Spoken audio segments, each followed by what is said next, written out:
아무튼 이제 마지막 기업인데, 자, 삼성이 요즘에 문제가 많죠. 저는 삼성 공채 출신이에요. 2015년 1월에 입사를 했고 2021년에 퇴사를 했어요. 대충 한 8년, 7년 반 정도 다닌 거지. 근데 이제 이 삼성의 문제, 초등학생도 이해할 수 있는 보고서를 쓰라 라는 얘기가 있었죠. 뭐 블라인드에 요런 짤이 있었죠. 요 사람 아이디어 40층이라고 아이디어가 돼 있잖아요. 이 40층이 뭐냐면 강남 삼성타운 40층이 옛날에 뭐 회장실, 미래전략실, 금융인류와 사업지원 TF 요런 사람들이 있던 데였어요. 이제 요 40층에서 뭔가 오다가 내려오면 밑에 실무자들은 죽어나는 뭐 그런 이제 뭐 시절들이 저한테도 있었겠지. 서초에 보고할 때마다 항상 듣는 말, 초등학생도 이해할 수 있게 보고서를 써달라 뭐 요런 얘기가 지금 있는데, 저도 저는 서초에서 일을 했으니까 저도 그러니까 40층 향 보고서겠지. 저거는 좀 과장됐어요. 초등학생도 이해할 수 있게 보고서를 써달라라는 가이드가 내려오지는 않고요. 그 대신에 아예 양식을 다 정해서 내려와요. 그러니까 지금은 사업전 TF라 그러는데, 저는 옛날에 이제 미래전략실 때 커뮤니케이션 했거든요. 미래전략실에 보고서를 이제 매주, 매월, 주간, 월간 이렇게 있는데, 양식이 싹 다 정해져서 내려오고, 그 양식 안에 말을 만들어서 채우는 게 더 힘들어. 그러니까 저는 펀드 매니저를 했으니까 이제 금융 관련된 전문 용어들이 있을 거 아니야. 그러면은 그런 용어들 그냥 다 써서 보내도 돼요. 왜냐면은 그래도 삼성의 임원이잖아. 그런 용어를 이해를 못하면 그 회사에서는 임원이 될 수가 없어. 이제 전자는 사실 기술 회사이기 때문에 또 조금 다를 수 있지만, 저는 개인적으로 저거는 약간은 과장이라고 생각해요. 근데 문제는 여러분 생각해봐요. 쉽게 설명한다고 뭐 알게 되긴 해? 저는 그렇게 생각 안 하거든요. 쉽게 설명을 해서 뭘 알게 되려면 이거는 설명하는 사람이나 설명 듣는 사람이나 둘 다 되게 잘 알고 있어야 된다는 특성이 있어요. 회사에서 보고서를 쓰는 거는 의사결정을 하기 위한 거잖아. 그러니까 내가 보고를 하면은 그 사람은 그 정보를 받고 그렇구나 라고 끝나는 게 아니라 그 사람은 그걸로 의사결정을 해야 되잖아요. 근데 의사결정을 해야 되는데 그냥 쉽게만 설명하면 그 사람이 의사결정을 하는 거에 무슨 도움이 안 된다는 얘기입니다. 그래서 이게 사실 저 쉽게 설명을 하라는 얘기가 허구한 날 나오는 이유는 삼성이 기본적으로 갖고 있는 인사 방침상에 문제가 좀 있기 때문이거든요. 쉬운 보고서가 필요하긴 해요. 왜 필요하냐면 자꾸 모르는 사람이 임원으로 오는데, 이게 삼성이 되게 나쁜 버릇 중에 하나가 임원을 뺑뺑이를 돌려. 그래서 제가 조직에 있었을 때 실제로 다 뭐 영업 쪽에 계시다고 상품 설계하시다가 오신 분, 보통 다 이런 식이고, 가장 현업이랑 가까웠던 분이 회계사 출신이신데 그분도 사실 투자는 잘 몰랐었어. 그러니까 이게 저는 그런 식으로 인사를 한다는 게 그 사람들한테도 안 좋고 회사에도 안 좋다라는 생각을 되게 다니면서 많이 했던 게, 봐봐요.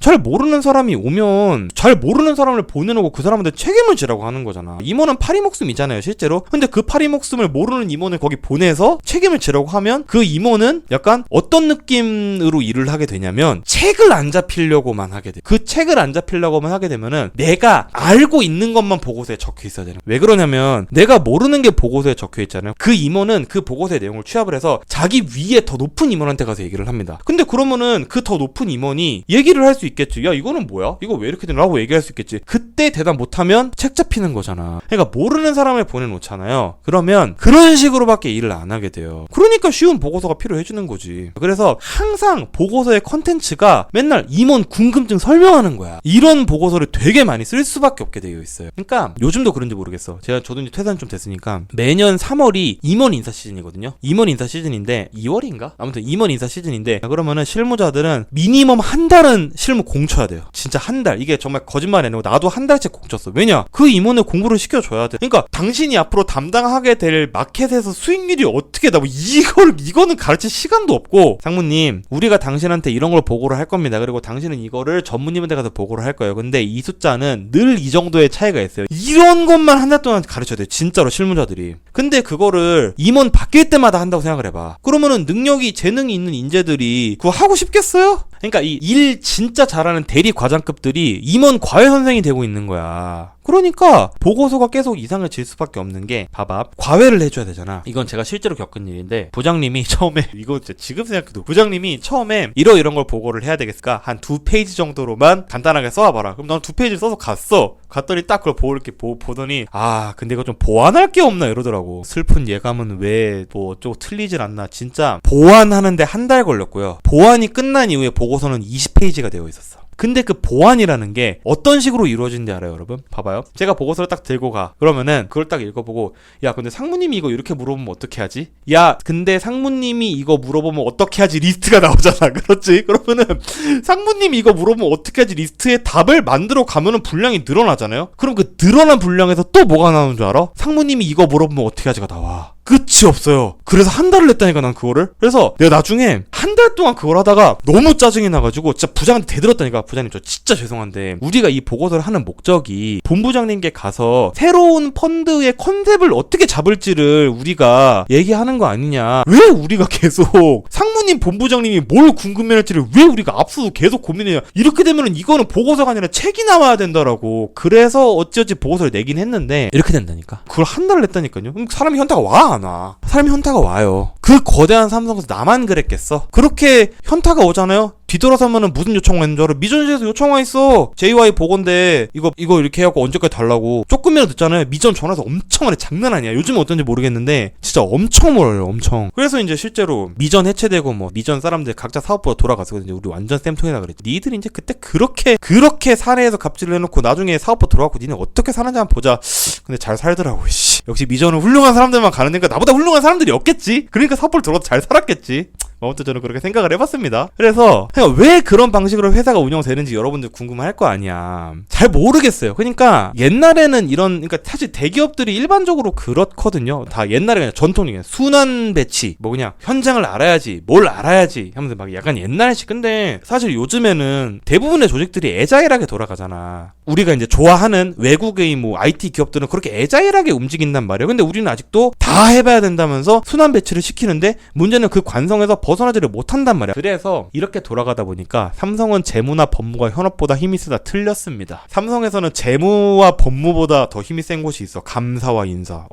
얘 장난 아니야. 저게 지금 삼성전자가 뭐 재무쟁이들이 집권을 해가지고 회사가 망했다. 아니 근데 이거는 솔직히 저는 그거는 양날의 칼이라고 보는 게 기술에만 집착하다가 회사가 망하는 경우도 있어요. 그러니까 재무쟁이들이 엑셀만 굴리다가 기술을 등한시해서 회사가 몰락하는 경우도 있지. 근데 그 반대의 경우도 존재를 하기 때문에 사실 이거는 누가 어떻게 잘못한다라고 우리가 무조건 말하기는 쉽지는 않아. 근데 감사나 인사가 정권을 잡잖아요. 그럼 그 회사는 100% 망합니다. 왜냐? 이 사람들은 사실 엄밀히 따지자면 이 사람들의 KPI는 사업이 잘 되는 거랑 크게 관련이 없어요. 근데 사업이 비대해지면 비대해질수록 그리고 계속 그 안에서 관성에 따라서만 돌아갈수록 새로 회사에 조인하는 사람들은 딴짓을 하고 싶어 한단 말이야. 그러면 그 관성에 맞춰서 조직을 굴릴 수 있는 부서가 제일 힘이 세게 되어 있습니다. 그러니까 제가 여러분들한테 드리고 싶은 말씀은 삼성이 잘못했다 막 그런 얘기가 아니라 삼성은 그럼에도 불구하고 훌륭한 점이 많은 회사예요. 저도 7년 반이나 했고 많이 배웠고 실제로 삼성 보고서가 제가 아까 전에 맨 앞에 그 짤을 보면서 이건 내 과장됐다라는 얘기를 했잖아요. 근데 그게 과장됐다라고 말하는 이유는 실제로 삼성의 보고서는 제가 많이 써봤던 관점에서 말씀을 드리자면 나름대로 효율적인 정보 전달 수단이에요. 문단무용으로 무조건 쉽게 써라 이렇게 얘기하진 않아요. 실제로 어떻게 내가 보고서를 구성을 하고 어떻게 목차를 짜야 내가 원하는 대로 이거를 윗사람한테 전달할 수 있을까 이런 거를 되게 고민을 많이 하게끔 만들어주는 게 삼성 보고서이기도 합니다. 저도 그래서 원래 이제 그 2008년 금융위기 이후로 사실 금융계열사들 직원들 출장 잘 안 보냈었거든요. 근데 저는 이제 보고서를 써가지고 임원을 설득을 해서 출장 다녀오고 그렇게 얘기했었는데 그 과정에서 엄청나게 많이 배웠지. 사람이 성장하는 계기 되고 그랬어요. 왜냐면은 사실 뭐 어떻게 보면은 예상 질문을 미리 생각하고 이런 것도 도움이 되긴 해. 그걸 한 달 동안 하고 있으니까 문제인 거지. 뭐든지 과하면 안 좋다라는 거예요. 근데 아무튼 제가 말씀드리고 싶은 요지는 회사가 커지고 관성대로 계속 돌아가는데 그 관성에 계속 조직을 유지시키려고 하다 보면 나중에는 사업이 잘 안 된다라는 거예요. 인재가 유출이 되고 지금 새로 삼성에 조인하는 사람들은 그렇지 않아. 근데 그 사람들을 옛날의 관성대로 굴리려고 하니까 그런 잡음이 생긴다는 겁니다. 물론 이거는 하나는 확실해. 어쨌든 삼성에는 저보다 훌륭한 분들이 계세요. 난 퇴사한 사람이니까 저보다 훌륭한 분들이 계시고 그래서 저는 뭐 고민 끝에 반등할 수 있을 거라고 생각은 합니다. 고민 끝에 반등할 수 있을 거라고 생각은 하는데 어찌됐든 중요한 거는 이 관성을 깨는 거라고 저는 생각을 하고요. 관성을 그럼 어떻게 깨야 되냐? 모르죠? 모르지. 사실 되게 웃긴 거잖아. 아니 삼성 최고의 아웃풋은 누구야? 슈카한이야. 그렇잖아요. 삼성 최고의 아웃풋은 슈카한이야. 아니 뭐 최지성 부회장님이라고 얘기했었는데 그분이 유튜브 열어봐 구독자 300만 될래나? 될 수도 있겠다. 아무튼 그래서 참 그 관성을 어쨌든 깨는 게 현대 기업 조직에서는, 특히 우리나라 재벌 기업들에서는 굉장히 앞으로 큰 과제가 될 것이다 라고 저는 예측을 하면서 오늘 기업 이슈 오마카세 말씀드렸어요. 제가 여러분들하고 더 길게 얘기하고 싶은데 죄송하지만 오늘도 여기서 방송 마치고 들어가 보도록 하겠습니다. 다음 주에는 더 재미있는 주제로 여러분들의 토요일 저녁 책임지는 흰고 되도록 하겠습니다. 그럼 여러분 다음 주에 뵙겠습니다.